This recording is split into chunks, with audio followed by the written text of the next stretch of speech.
താഴ്മയാണ് ഒരു മനുഷ്യന്റെ മഹത്വം എന്ന് പറയുന്നത്. അല്ല, എന്നെല്ലാവരും ആദരിക്കണം, ബഹുമാനിക്കണം എന്ന് വിചാരിക്കലല്ല. സുബ്ഹാനല്ലാഹ്, അങ്ങനെയല്ല വേണ്ടത്. മഹാനായ ഇമാം ഷാറാനി റളിയല്ലാഹു അൻഹു പറഞ്ഞു, അതെ, ചില ഏജൻസികളുണ്ട്, ശൈഖാണെന്ന് പറഞ്ഞ് പലരെയും പരിചയപ്പെടുത്താനുള്ള ഏജൻസികളുണ്ട്. അവര് പലപ്പോഴും ജനങ്ങളെ പറ്റിക്കും. അവര് പറ്റിച്ചിട്ട് എന്ത് ചെയ്യും? ആലിമീങ്ങളെ ഒന്നും സ്വീകരിക്കണ്ട, അതേപോലെ തന്നെ സുന്നത്ത് ജമാഅത്തിന്റെ സംഘടനയൊന്നും വേണ്ട, പിന്നെ നമുക്കെന്തിനാ സംഘടന എന്നൊക്കെ പറയുന്ന ആൾക്കാരുണ്ട്. പക്ഷെ അവരാലോചിക്കുന്നില്ല അതിന്റെ ഭവിഷ്യത്ത് എത്രയാണ്. അൽഹംദുലില്ലാ, കേരളത്തിൽ നമുക്കറിയാം സമസ്ത കേരള ജമിയത്തുൽ ഉലമ. ഞാൻ ഒരു പണ്ഡിത സഭയുടെ ഒരു എളിയ പ്രവർത്തകനാണ്. അതേസമയത്ത് വേറെ ഒരു പണ്ഡിത സഭയുണ്ട്, അതും സുന്നത്ത് ജമാഅത്തിന്റെ പണ്ഡിത സഭ തന്നെയാണ്. അതിലുള്ള ആലിമീങ്ങളെയും നമ്മൾ നിന്ദിക്കാൻ പാടില്ല. അവരെ കൊണ്ട് കഴിയുന്ന സേവനങ്ങൾ അവർ ചെയ്യുന്നുണ്ടാകാം, നമ്മളെ കൊണ്ട് കഴിയുന്ന സേവനങ്ങൾ നമ്മളും ചെയ്യുന്നുണ്ടാകാം. എല്ലാം അല്ലാഹു നോക്കുന്നത് മനുഷ്യന്റെ ഖൽബിലേക്കാണ്. ഇഖ്ലാസോടെ ചെയ്യുന്ന പ്രവർത്തനങ്ങളാണോ അതിന് പ്രതിഫലം ഉണ്ടാകും. ഇഖ്ലാസ് ഇല്ലാതെ സ്ഥാനവും മാനവും കിട്ടാനാണോ അതിനനുസരിച്ച് അല്ലാഹുവിൻ്റെ അടുക്കൽ അതുണ്ടാകും. അത് ഏത് സംഘടനയിൽ പ്രവർത്തിച്ചാലും ഇഖ്ലാസാണ് ഏറ്റവും പ്രധാനം. ഇല്ലെങ്കിൽ അത് വെറും എല്ലാ പ്രവർത്തനങ്ങളും ശവങ്ങളാണ്.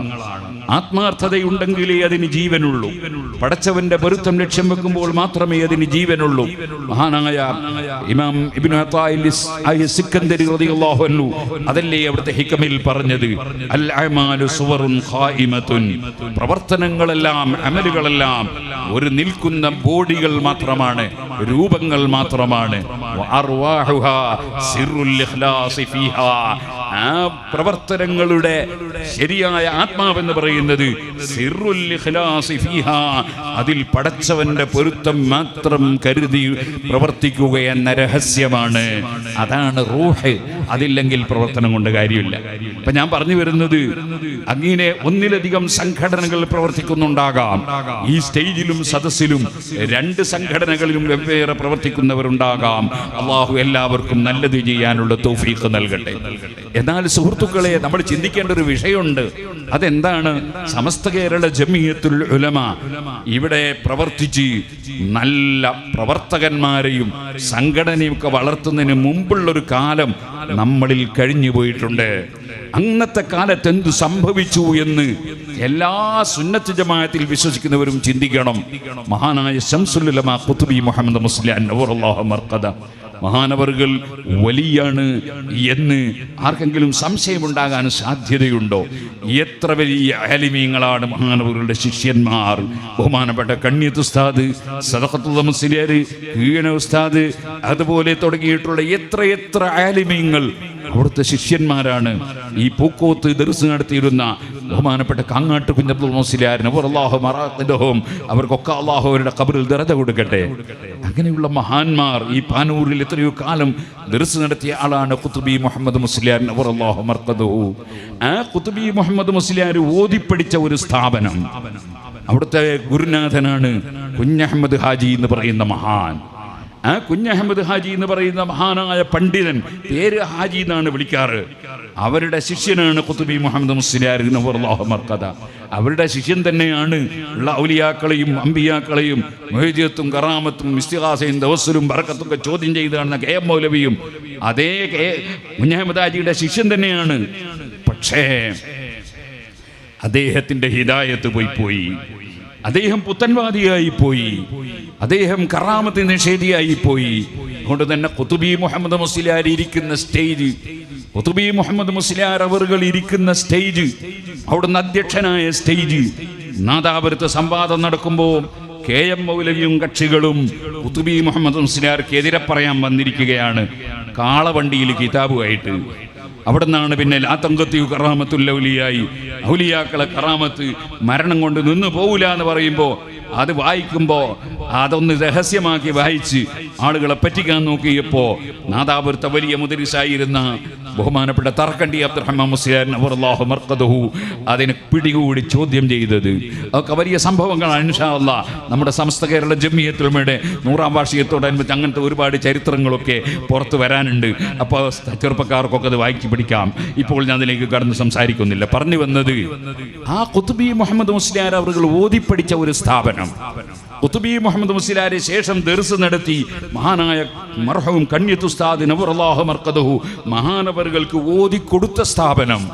കണ്യത്ത് ഉസ്താദ് അവറുകൾ മഹാനായ താജുൽ ഉലമ, അതേ ബഹുമാനപ്പെട്ട താജുൽ ഉലമ അബ്ദുറഹ്മാൻ അൽ ബുഖാരി ഉള്ളാൾ തങ്ങൾക്ക് കിതാബ് ഓതിക്കൊടുത്ത സ്ഥാപനം അതാണ് വാഴക്കാട് ദാറുൽ ഉലൂം. ആ വാഴക്കാട് ദാറുൽ ഉലൂം സ്ഥാപനം ഇന്ന് ആരുടെ കയ്യിലാണ്? അത് മുജാഹിദ് ജമാഅത്ത് ഇസ്ലാമിയുടെ കയ്യിലാണ്. ഞാൻ പുല്ലൂക്കര ജമാഅത്ത് പള്ളി പഠിക്കുമ്പോൾ എനിക്ക് കുറേ മറ്റ് മദ്ഹബുകളിലുള്ള കിതാബുകൾ നോക്കേണ്ട ഒരു അവസരമുണ്ടായി.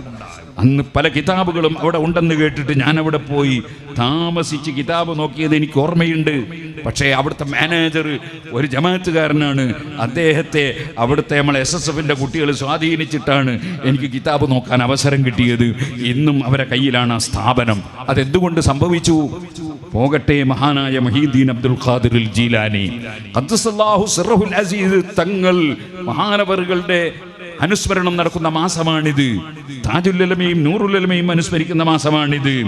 ഓ സുഹൃത്തുക്കളെ, ഞാൻ ചോദിക്കട്ടെ, മുഹീദ്ദീൻ ശൈഖ് റളിയല്ലാഹു അൻഹുവിന്റെ പേരിൽ മർഹൂം ബാഫഖി തങ്ങൾ നവറല്ലാഹു മർഖദഹു അടക്കമുള്ള വലിയ വലിയ മഹാന്മാരുടെ പ്രവർത്തന ഫലമായി കോഴിക്കോട് പാളയം മുഹീദ്ദീൻ ജുമാ മസ്ജിദ് എന്ന പള്ളി നിർമ്മിച്ചു. ആ പള്ളി ഇപ്പോൾ മുജാഹിദിന്റെ കയ്യിലല്ലേ? അതിൻ്റെ അപ്പുറത്ത് അബുൽ ഹസൻ ഷാദിലി റളിയല്ലാഹു അൻഹുവിന്റെ പേരിൽ ഷാദിലി പള്ളി നിർമ്മിച്ചു. അതിന്ന് പുത്തൻവാദിയുടെ കയ്യിലല്ലേ? ഇനി അതിൻ്റെ ഇപ്പുറത്ത് അതേ ടിപ്പു സുൽത്താൻ എന്ന് പറയുന്ന ഭരണാധികാരി A ക്ലാസ് സുന്നിയായിരുന്നില്ലേ? അദ്ദേഹത്തിന്റെ പട്ടാളക്കാർക്ക് നിസ്കരിക്കാൻ വേണ്ടി പട്ടാളപ്പള്ളി നിർമ്മിച്ചു. ആ പള്ളി ഇന്ന് പുത്തൻവാദിയുടെ കൈവശത്തിലല്ലേ? അവിടെ ഒരു മുഹീദ്ദീൻ റാത്തീബ് ചൊല്ലാൻ പറ്റുമോ? അവിടെ ഒരു ഷാദിലി റാത്തീബ് ചൊല്ലാൻ പറ്റുമോ? അവിടെ ഒരു മൗലിദ് ഓതാൻ പറ്റുമോ? പോകട്ടെ, അവിടെ നിസ്കരിക്കുന്ന നിസ്കാരത്തിന് നിയ്യത്തുണ്ടോ? അവിടെ എന്തെങ്കിലും ഉണ്ടോ? എങ്ങനെ ഇത് നഷ്ടപ്പെട്ടു പോയത്? നമുക്ക് സംഘടനാശക്തി ഇല്ലാത്തത് കൊണ്ട് നഷ്ടപ്പെട്ടു പോയതാണ്. അന്ന് നമുക്ക് സംഘടനാശക്തി ഇല്ലായിരുന്നു. ഇന്നതുപോലെ എന്തേ നമ്മളെ പള്ളി നഷ്ടപ്പെടാത്തത്? കുറ്റിയാടിയിൽ 11 മഹല്ലുകളിൽ പള്ളിയും മദ്രസയും നഷ്ടപ്പെട്ടു പോയില്ലേ? ഇപ്പോഴെന്തേ ഒറ്റ നഷ്ടപ്പെടാത്തത്? അതിന്റെ കാരണം സുന്നികൾ സുശക്തരാ. അവർ സംഘടനാ പ്രവർത്തനത്തിൽ സുശക്തരാ. അതൊന്നോ രണ്ടോ എത്രയെങ്കിലും ആകട്ടെ, അവരൊക്കെ സംഘടനാ പ്രവർത്തനത്തിൽ സുശക്തരാണ്. അതുകൊണ്ട് തന്നെ സുന്നത്ത് ജമാഅത്തിന്റെ ഒരു പള്ളി പഴയ കാലത്ത് പിടിച്ചതുപോലെ ഇന്ന് പിടിക്കാൻ കഴിയില്ല. സുന്നത്ത് ജമാഅത്തിന്റെ ഒരു മദ്രസ പിടിക്കാൻ കഴിയില്ല. സുന്നത്ത് ജമാഅത്തിന്റെ ഒരു സ്ഥാപനം പിടിക്കാൻ കഴിയില്ല. ഈ സംഘടനകൾ ഇല്ലായിരുന്നുവെങ്കിൽ നമ്മുടെ പള്ളികൾ ദിനേന നഷ്ടപ്പെട്ടേനെ, നമ്മുടെ സ്ഥാപനങ്ങൾ നഷ്ടപ്പെട്ടേനെ. ഞാൻ പറഞ്ഞില്ലേ, ശംസുൽ ഉലമ ഖുതുബി മുഹമ്മദ് മുസ്ലിയാർ ഓതിപ്പടിച്ച സ്ഥാപനം മറ്റൊരാളെ കയ്യിലായില്ലേ? ഇന്നങ്ങനെ പോവില്ല. കാരണം അവിടെ ചോദ്യം ചെയ്യാൻ സുന്നത്ത് ജമാഅത്തിന്റെ സംഘടനയുണ്ടാകും. അതുകൊണ്ട് ഞാനിത് പറഞ്ഞു വന്നത്, ഈ വ്യാജ തരീഖത്തിന്റെ ശൈഖന്മാരായി ഏജൻസികളെ നിശ്ചയിച്ച് ജനങ്ങളെ പിഴപ്പിക്കുന്ന കക്ഷികളുണ്ട്. അബ്ദുൽ വഹാബ് ഷാറാനി തങ്ങൾ പറഞ്ഞതുപോലെ ആ കക്ഷികൾ ചിലപ്പോൾ പറയും, എന്തിനീ സംഘടന വേണമെന്നുണ്ടോ? സ്വർഗത്ത് കടക്കാൻ നമ്മളങ്ങ് നന്നായി നടന്നാൽ പോരെ, ഒരു ശൈഖ് ഉണ്ടായാൽ പോരെ. അങ്ങനെയൊന്നും മതിയാവില്ല. ഓരോ കാലഘട്ടത്തിൽ ബഹുമാനപ്പെട്ട സയ്യിദ് അവറുകൾ വരുന്നുണ്ട്. ഓരോ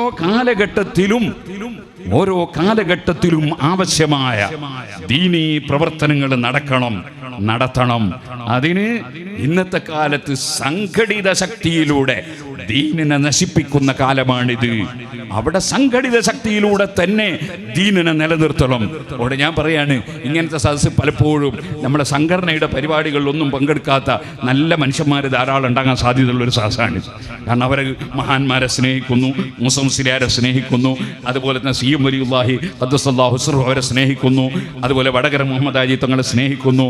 അങ്ങനെയുള്ള മഹാന്മാരെ സ്നേഹിക്കുന്ന ആളുകൾ വന്നെത്തുന്ന മേഖലകളാണ് ഇത്തരത്തിലുള്ള മഹാന്മാരായ ആളുകളുടെ സദസ്സുകൾ. മൂസ മുസ്ലിയാരെ സ്നേഹിച്ച് വരുന്നതാണ് ഇവിടെ ആൾക്കാർ. പറഞ്ഞ ഞാൻ വന്നതും അങ്ങനെയാണ്, നിങ്ങൾ വന്നതും അങ്ങനെയാണ്.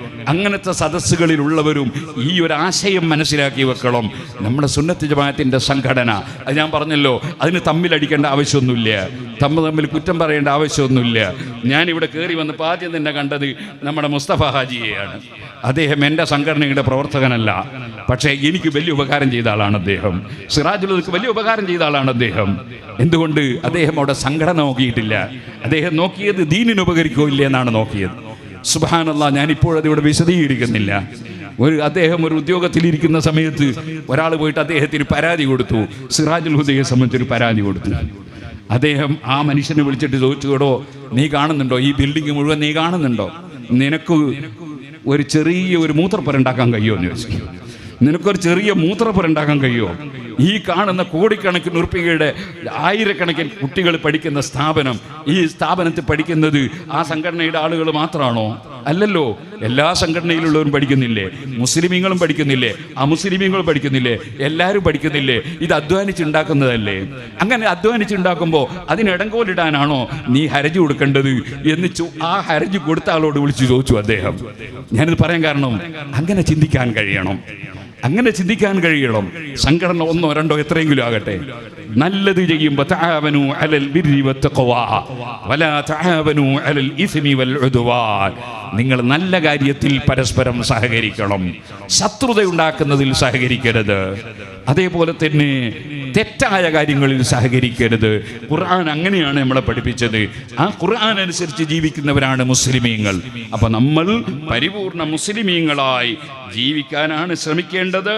ബഹുമാനപ്പെട്ട അബ്ദുൽ വഹാബ് ഷാറാനി റളിയല്ലാഹു അൻഹു അതാണ് അവിടുന്ന് വിശദീകരിച്ചത്. നീ ഒരിക്കലും തന്നെ മറ്റുള്ളവർ ബഹുമാനിക്കുന്നത് കണ്ടുപെട്ടു പോകരുത്. നീ നിന്നെ സംബന്ധിച്ച് സ്വന്തത്തിൽ ആലോചിച്ച് നോക്കണം.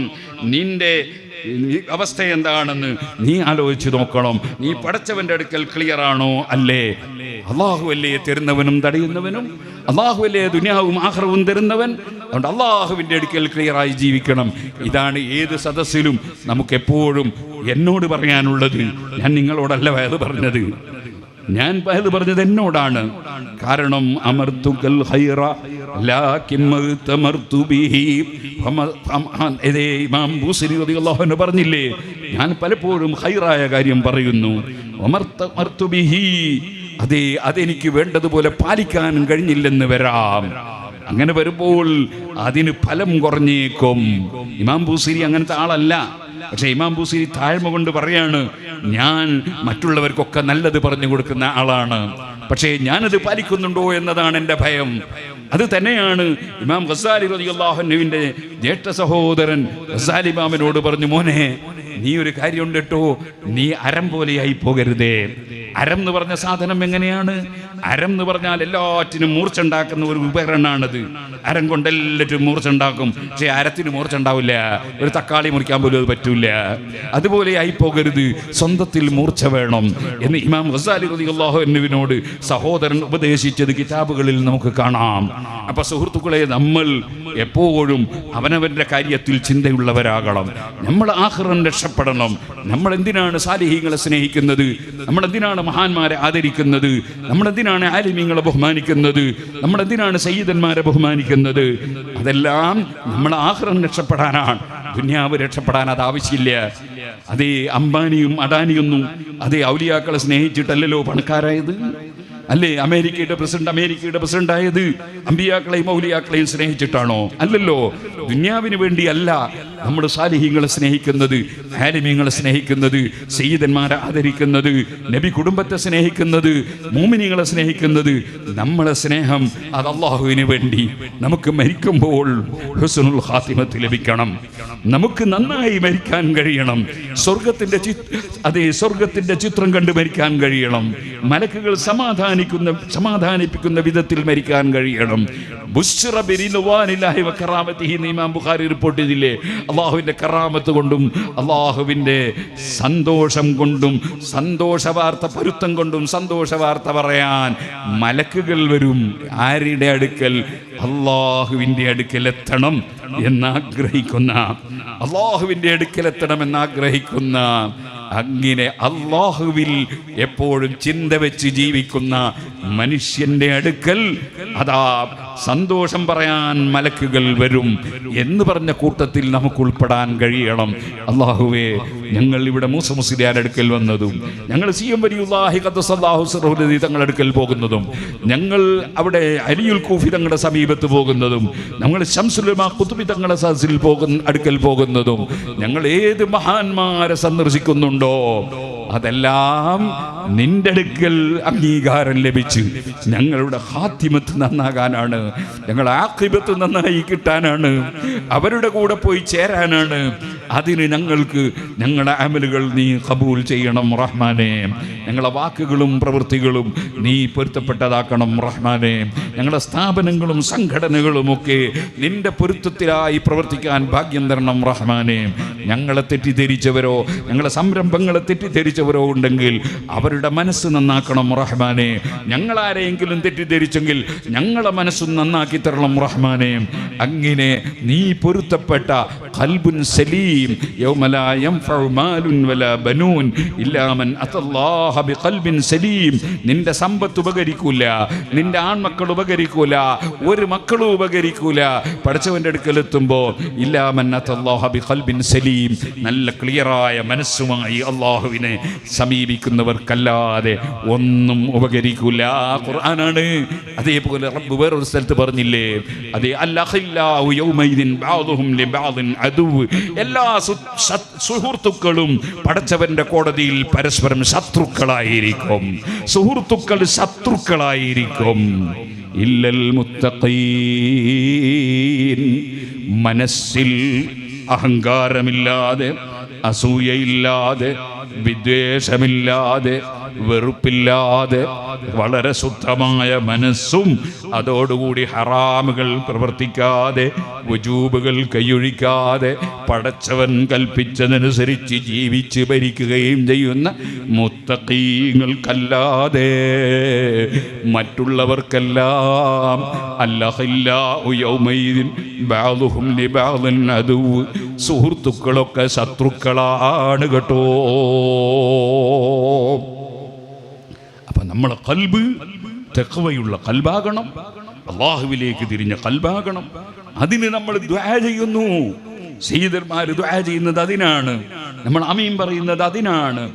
നമ്മൾ ഇത്തരത്തിലുള്ള പരിപാടികളിലൊക്കെ സംഗമിക്കുന്നതും പങ്കുചേരുന്നതും അതിനാണ്. അല്ലാഹുവേ, നീ ഞങ്ങളെ ഖൽബ് ശുദ്ധിയാക്കി തരണം റഹ്മാനേ. നബി സല്ലല്ലാഹു അലൈഹി വസല്ലം ദുആ ചെയ്ത് നമ്മളെ പഠിപ്പിച്ചു തരികയാണ്. അല്ലാഹുമ്മ ഇന്നി അഊദു ബിക മിൻ ഖൽബിൻ ലാ യഖ്ശഅ, ഭക്തിയില്ലാത്ത മനസ്സിൽ നിന്ന് നിന്നോട് കാവൽ ചോദിക്കുന്നു. അല്ലാഹ്, ഭക്തിയുള്ള മനസ്സ് വേണം. اللهم إني أعوذ بك من قلب لا يخشع ومن نفس لا تشبع.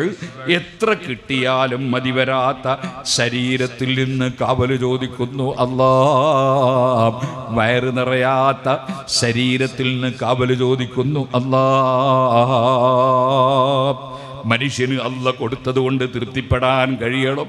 അല്ല തന്നതൊക്കെ വലുതാണ് എന്ന് ചിന്തിക്കാൻ കഴിയണം. പിന്നെയും അയാൾക്ക് അത്ര ഉണ്ടല്ലോ, ഇയാൾക്ക് അത്ര ഉണ്ടല്ലോ, എനിക്കതില്ലല്ലോ, അങ്ങനെയല്ലല്ലോ ചിന്തിക്കേണ്ടത്. ഒമിൻ നഫ്സിൻ ലാ തശ്ബഅ ഒമിൻ ദഅവത്തിൻ ലാ യുസ്തജാബു ലഹാ. അല്ലാഹുവേ, നിന്നോട് കാവൽ ചോദിക്കുന്നു ഭക്തിയില്ലാത്ത മനസ്സിൽ നിന്ന്. അതേപോലെ തന്നെ എത്ര കിട്ടിയാലും പിന്നെയും പിന്നെയും ദുന്യാവ് കിട്ടണമെന്ന ചിന്തയുമായി, അതേ നേരത്തെ പറഞ്ഞില്ലേ, ആ അഴുക്കിചാലിൽ നിന്ന് പെറുക്കി തിന്ന നായയുടെ സ്വഭാവമാണത്. അങ്ങനെ പിന്നെയും പിന്നെയും ദുന്യാവ് കിട്ടാൻ വേണ്ടി കളവും പറയും, ചീത്തയും പറയും, വെറുപ്പും പറയും. അങ്ങനെയുള്ള സ്വഭാവത്തിലേക്ക് പോകുന്നതിന് പകരം അല്ലാഹ് തന്നത് കൊണ്ട് തൃപ്തിപ്പെടാനുള്ള മനസ്സ് തരണേ അല്ലാഹ്.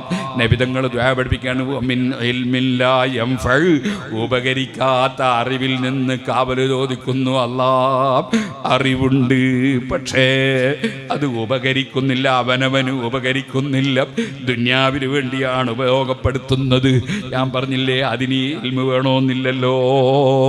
അടാനിക്കും അംബാനിക്കും ഇൽമ് കിട്ടിയിട്ടല്ലല്ലോ പടച്ചവൻ പണം കൊടുത്തത്, ദുന്യാവിന് വേണ്ടിയല്ലല്ലോ ഇൽമ് ഉപയോഗപ്പെടുത്തേണ്ടത്.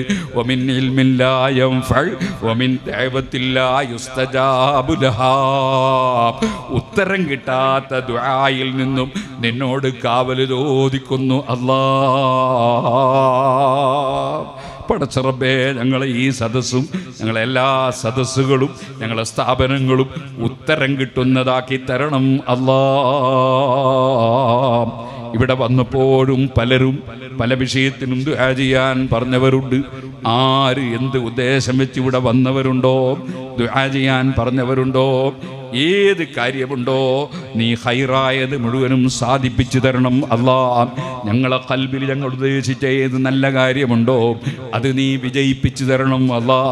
നീ പൊരുത്തപ്പെടാത്ത എന്ത് കാര്യങ്ങളുണ്ടോ, ഹറാമുണ്ടോ, ഞങ്ങൾ അതിൽ നിന്ന് നീ തട്ടിത്തിരിക്കണം അല്ലാ. അതിൽ കൊണ്ടുപോയി ചാടിക്കരുത് അല്ലാ. പടച്ചറബേ, പല കേസിലും പെട്ടവരുണ്ട്, നീ അവരെ രക്ഷപ്പെടുത്തണം അല്ലാ. ജയിലിൽ കിടക്കുന്ന എത്രയോ നിരപരാധികളുണ്ട്, നീ രക്ഷപ്പെടുത്തണം അല്ലാ. ഇപ്പൊ ഇങ്ങനെ വന്നുകൊണ്ടിരിക്കുമ്പോൾ ഒരു സ്ത്രീ ഫോൺ ചെയ്തു. ആ സ്ത്രീ പറയുന്നത് എന്താണ്? 3 മക്കളുണ്ട് ഉസ്താദേ, ഭർത്താവ് എന്നെ തിരിഞ്ഞു നോക്കുന്നില്ല, എന്നെ ഇഷ്ടപ്പെടുന്നില്ല, അദ്ദേഹം ഫോണിൽ വേറെ പെണ്ണിൻ്റെ ചിത്രമാണ്, വേറെ പെണ്ണുമായുള്ള ബന്ധമാണ്. ഞാൻ കുറേ ചോദ്യം ചെയ്തു അവളെ, നീ അങ്ങനെ തെറ്റിദ്ധരിക്കാൻ പാടുണ്ടോ? അപ്പോൾ അവളിങ്ങനെ തുറന്നോരോന്ന് പറയുകയാണ്. സുബ്ഹാനല്ലാഹ്, ആരാണ്? അതും സാധാരണക്കാരനല്ല, ചിലപ്പം ബിരുദുള്ള ആളാണ്, മുസ്ലിയാരാണ് എന്നൊക്കെ പറയപ്പെടുന്ന ആളുകളെപ്പോലും അതേ തഖ്വ കിട്ടുന്നില്ല, ഖൽബിൽ ചിന്ത വരുന്നില്ല. ഒരു അന്യപെണ്ണിനെ കാണുമ്പോൾ നുറിച്ച് നോക്കുകയാണ്, ദുന്യാവ് കാണുമ്പോൾ ഹറാമും ഹലാലും ഇല്ല, കള്ളം പറയാണ്, അതേ വേണ്ടാത്തതിൽ ഇടപെടുകയാണ്. ഇങ്ങനെ ആയിക്കൂടല്ലോ. അങ്ങനെ വന്നാലുണ്ടോ ദുആക്ക് ഉത്തരം കിട്ടുന്നു? വമിൻ ദഅവത്തില്ലാ യുസ്തജാബു ലഹാ. ദുആക്ക് ഉത്തരം കിട്ടാൻ ഹലാലുമായി മാത്രം ബന്ധപ്പെടണം. ഹറാമുമായി ബന്ധപ്പെടുമ്പോൾ അന്നാ യുസ്തജാബു ലഹു, എങ്ങനെ ഉത്തരം കിട്ടൂന്നാണ് ഹദീസിൽ ചോദിക്കുന്നത്. അതുകൊണ്ട് സുഹൃത്തുക്കളെ, നമ്മൾ തഖ്വയിലേക്ക് മടങ്ങണം. ആ മടക്കം ഏറ്റവും ഒന്നാമതായി മടങ്ങേണ്ടത് ഈ പാവപ്പെട്ട ഞാനാണ്. അതിന് തൗഫീഖ് ഉണ്ടാകാൻ നിങ്ങളെല്ലാവരും ദുആ ചെയ്യണം. നിങ്ങളൊക്കെ എന്നെക്കാൾ നല്ല നിയ്യത്തുള്ളവരായിരിക്കും. ഈ സദസ്സിലേക്ക് വരുമ്പോൾ അല്ലാഹു നമ്മളെല്ലാവരുടെ നിയ്യത്തും നന്നാക്കി തരട്ടെ. നമ്മളെല്ലാവരെയും അല്ലാഹു കബൂൽ ചെയ്യട്ടെ. നമ്മളിൽ വീടില്ലാത്തവരുണ്ട്, അവർക്ക് അല്ലാഹു വീട് എളുപ്പമാക്കട്ടെ. വേറെ ചിലർക്ക് പലതും വാങ്ങിക്കിട്ടേണ്ടവരുണ്ട്, വിറ്റ് കിട്ടേണ്ടവരുണ്ട്, അല്ലാഹു എളുപ്പമാക്കി തരട്ടെ.